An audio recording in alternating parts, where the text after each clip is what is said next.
নমস্কার বন্ধুরা, আমার পাঁচফোড়ন চ্যানেলে আপনাদের সবাইকে স্বাগত। আজকে কিন্তু দারুণ সুন্দর একটা মুচমুচে স্ন্যাক্সের রেসিপি আপনাদের জন্য নিয়ে এসেছি। বর্ষার মধ্যে সন্ধেবেলা চায়ের সাথে খেতে দারুণ লাগবে, এছাড়াও বাচ্চারাও খুব ভালোবাসবে। পুরো ভিডিওটা দেখুন। ঠিকই ধরেছেন, কাঁচকলার স্ন্যাক্স নিয়ে এসেছি। টক ঝাল মুচমুচে জিভে জল আনা স্ন্যাক্স। যারা কাঁচকলা ছোট বাচ্চারা খায় না, তাদের কিন্তু এইভাবে খাওয়াতে পারেন, দারুণ লাগবে। আর স্টোর করেও রাখতে পারবেন বয়ামের মধ্যে। চলুন দেখে নেওয়া যাক আজকের রেসিপি, মুচমুচে টক ঝাল মিষ্টি কাঁচকলা স্ন্যাক্স। পুরো ভিডিওটা কিন্তু স্কিপ না করে দেখবেন, তাহলে পুরো রেসিপিটি ঠিকঠাক বুঝতে পারবেন। আমি 3টে কাঁচকলা নিয়ে নিয়েছি। কাঁচকলাগুলোকে কিন্তু প্রেসার কুকারে সেদ্ধ করা যাবে না, তাই আমি কড়াইতে বসিয়ে দিলাম। মোটামুটি মিডিয়াম আছে 15 মিনিট সেদ্ধ করলেই এনাফ।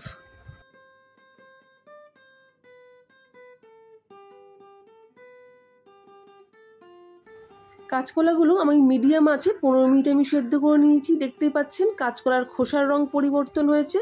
ঠিক এই সময় কাঁচকলাটাকে আমি অন্য একটা পাত্রে আমি তুলে নেব।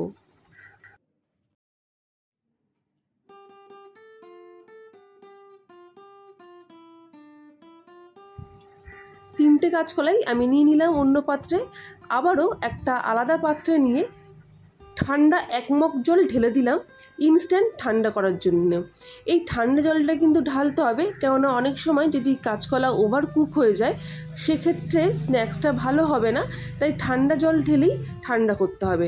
আপনারা হয়তো ভাববেন যে পাখার হাওয়ায় যদি ঠান্ডা করে নেওয়া যায় কেমন হয়। পাখার হাওয়াতেও ঠান্ডা করে নেওয়া যায়, তবে ঠান্ডা জল ঢেলে দিলে যদি ওভার কুক হয়ে থাকে সেই প্রসেসিংটা কিন্তু ইনস্ট্যান্ট বন্ধ হয়ে যায়। তাই ঠান্ডা জল ঢালাটা কিন্তু একদম মাস্ট। ঠান্ডা জল ঢালার পর যখন কাঁচকলাটা কিছুটা ঠান্ডা হয়ে যাবে, তখন এইভাবে আস্তে আস্তে খোসাগুলোকে ছাড়িয়ে নিতে হবে। আমি 3টে কাঁচকলার খোসাই প্রথমে আমি ছাড়িয়ে নিলাম। ও হ্যাঁ, একটা কথা তো আমি বলতে ভুলেই গেছি। আমি 3টে কাঁচকলার দেখাচ্ছি বলেই আপনারা যে 3টে করবেন তা না। আপনারা কিন্তু নিজেদের ইচ্ছা মতন কাঁচকলার পরিমাণটা বাড়িয়ে নেবেন, কারণ 3টে কাঁচকলায় কিন্তু খুব বেশি একটা স্ন্যাক্স তৈরি হবে না। আপনাদের সঙ্গে আমি অল্প পরিমাণে করেই দেখাচ্ছি।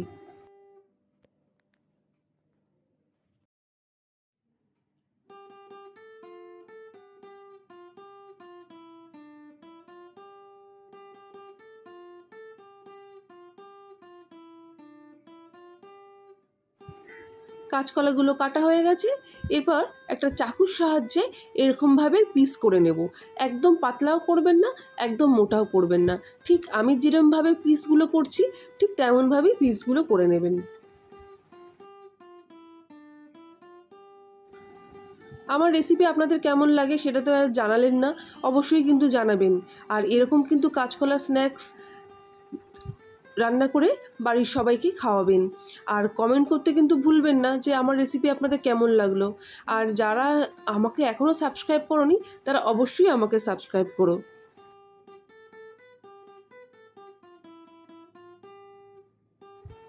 আমার 3টে কাঁচকলাই সুন্দর করে পিস পিস করা হয়ে গেছে, খুব মোটাও না খুব পাতলাও না। এবার কড়াইতে আমি নিয়ে নিয়েছি রিফাইন্ড অয়েল। একটু ভালো বেশি পরিমাণেই নিয়েছি, কেননা কলার পিসগুলোকে আমি ছাকা তেলেই ভাজবো।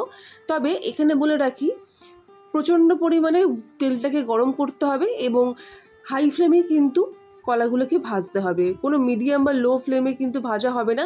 তেলটা হাই ফ্লেমে খুব ভালো করে প্রথমে গরম করে নিতে হবে। আমি অল্প পরিমাণ কাঁচকলার পিসগুলো আমি প্রথমে ছেড়ে দিলাম, তবে খুব ডিপ ফ্রাই কিন্তু এই সময় করা যাবে না। হালকা হালকা যখন রং পরিবর্তন হতে লাগবে, মানে সাদা থেকে যখন আস্তে আস্তে ইয়েলো কালার হতে থাকবে, ঠিক সেই সময় কিন্তু কাঁচকলার পিসগুলোকে তুলে নিতে হবে।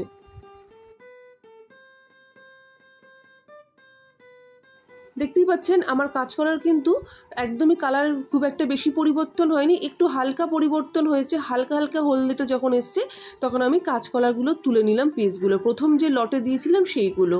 তারপরে বাকি যেগুলো থাকলো সেই বাকিগুলো ঠিক একইভাবে ভেজে নেব। খুব ডিপ ফ্রাই কিন্তু করা যাবে না।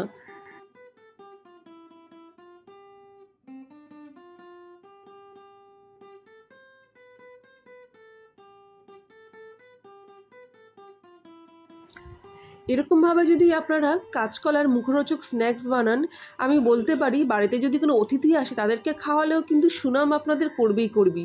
আর অসাধারণ মুচমুচে হয়, টক ঝাল মিষ্টি দুর্দান্ত হয়। আপনারা কিন্তু অবশ্যই ট্রাই করবেন। দেখুন, আপনাদের সাথে কথা বলতে বলতে আমার কিন্তু বাকি কাঁচকলার পিসগুলো বেশ সুন্দর করে ভাজা হয়ে গেছে। এগুলোও কিন্তু আমি ডিপ ফ্রাই করিনি, খানিকক্ষণ 1 থেকে 1.5 মিনিট মতো নাড়াচাড়া করে আমি একটা আলাদা পাত্রে নামিয়ে নিলাম। সবকটাই আমার ভালো করে ভাজা হয়ে গেছে।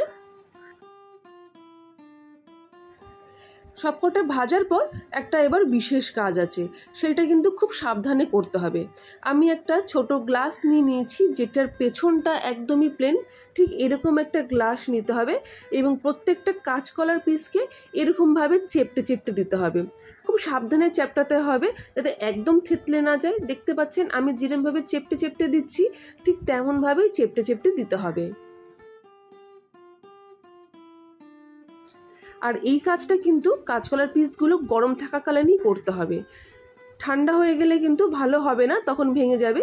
গরম থাকাকালীনই এইভাবে চেপটে দিতে হবে।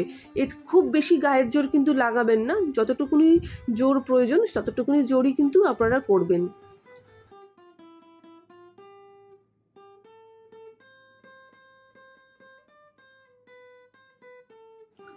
একটু সময় নিয়ে কাজটা করবেন, কোনো তাড়াহুড়ো নেই।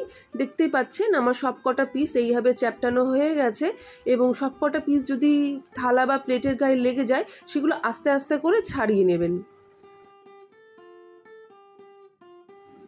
সবকটা পিস যখন চ্যাপটা করা হয়ে গেছে তখন আবারও সেই একই কাজ। তেলটা গরম আমার অলরেডি রয়েছে, তেলটা হাই ফ্লেমেই রাখবেন, একদম মিডিয়াম বা লো করবেন না। আবারও সেই কাঁচকলা যে চেপটে দিয়েছিলাম সেই পিসগুলোকে আবারও আমাকে তেলে ফ্রাই করতে হবে। প্রথমেই আমি সবকটা দিইনি পিস, আমি আবারও আগের মতন 50% দিয়ে দিয়েছি।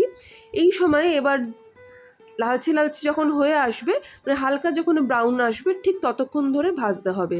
খুব কালচে বা ডিপ ফ্রাই করে একদম কালচে করবেন না, যখন কাঁচকলার রঙটা ব্রাউনিশ আসবে ততক্ষণ ভেজে নিতে হবে।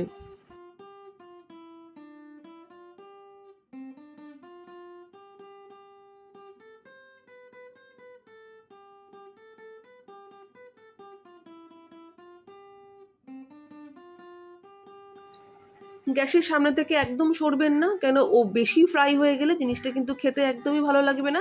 মাঝে মধ্যে এরকম একটুখানি নাড়াচাড়া করে দেবেন। দেখতেই পাচ্ছেন আমার কাঁচকলার পিসগুলোর রঙগুলো এসছে কি সুন্দর, এরকম ব্রাউন কালার আসবে, ঠিক তেমন অবধি ভাজতে হবে। আমি এবার কাঁচকলার পিসগুলো আমি তুলে নেব। ভালো রং এসছে, দেখতেই পাচ্ছেন, দেখতেই কতটা মুচমুচে লাগছে। আমি কিন্তু, যেটা আমি বলা হয়নি আগে, এই কাঁচকলাগুলোর মধ্যে কোনো নুন আমি কিন্তু আগে মেশাইনি ভাজার আগে। বিনা নুনেই আমি কাঁচকলার পিসগুলো কিন্তু আমি ভেজেছি। তাই এইটা কিন্তু অবশ্যই লক্ষ্য রাখবেন, একদম কোনো নুন দেবেন না। নুন যদি আগে দেন তাহলে মুচমুচে ভাবটা কিন্তু আসবে না।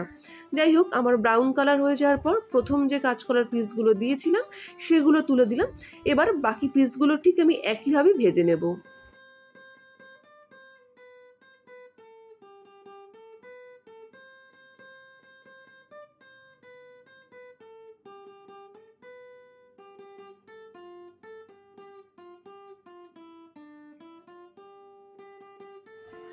একইভাবে ভাজা হয়ে গেছে, রঙটাও পরিবর্তন হয়ে গেছে। আমি গ্যাসটা বন্ধ করে দিয়ে সবকটা কাঁচকলা যে ভাজলাম সেগুলো আমি তুলে নিলাম। এরপর এই কাঁচকলার পিসগুলোকে টেস্টি বানানোর জন্য কিছু মশলা দিয়ে দিচ্ছি। আমি দিয়ে দিলাম এখানে 1/2 চামচ মতন আমচুর পাউডার। আমি 1/2 চামচের একটু বেশি দিয়েছি, তাই আপনারা সেটা দেখে নেবেন কাঁচকলার পরিমাণ অনুযায়ী। এরপর দিয়ে দিচ্ছি চাট মশলা 1/2 চামচ মতন। তারপর দিয়ে দিচ্ছি 1/2 চামচ মতন ঝাল লঙ্কার গুঁড়ো। স্বাদ অনুযায়ী লবণটা তো অবশ্যই দিতে হবে, না হলে খেতে একদমই ভালো লাগবে না। আর দিয়ে দিচ্ছি আমি গোলমরিচ গুঁড়ো। 1/2 চামচ থেকে একটু পরিমাণে কম দিলাম। এরপর এই সব মশলাগুলোকে খুব ভালো করে যে কাঁচকলাগুলো ভাজলাম তার সঙ্গে মাখিয়ে নিতে হবে। আপনারা কাঁচকলার পরিমাণ অনুযায়ী মশলাগুলো বাড়িয়ে কমিয়ে নেবেন। 3টে কাঁচকলার জন্য এই পরিমাণটাই কিন্তু সঠিক। আমার কিন্তু মুচমুচে টক ঝাল মিষ্টি অসাধারণ লাগে। এরকম কাঁচকলার চিপস বলুন বা স্ন্যাক্স বলুন, দারুণ লাগে। আপনারা কিন্তু অবশ্যই বানাবেন। চায়ের সাথে তো ভালোই লাগেই, এছাড়া ঘুরতে ফিরতে কিন্তু খাওয়া যায়। আমার এখনই জিভে জল চলে আসছে। আপনাদের কেমন লাগলো সেটা কিন্তু জানাবেন। আর হ্যাঁ, যারা সাবস্ক্রাইব করোনি তারা অবশ্যই সাবস্ক্রাইব করো। আবারও দেখা হবে। টাটা।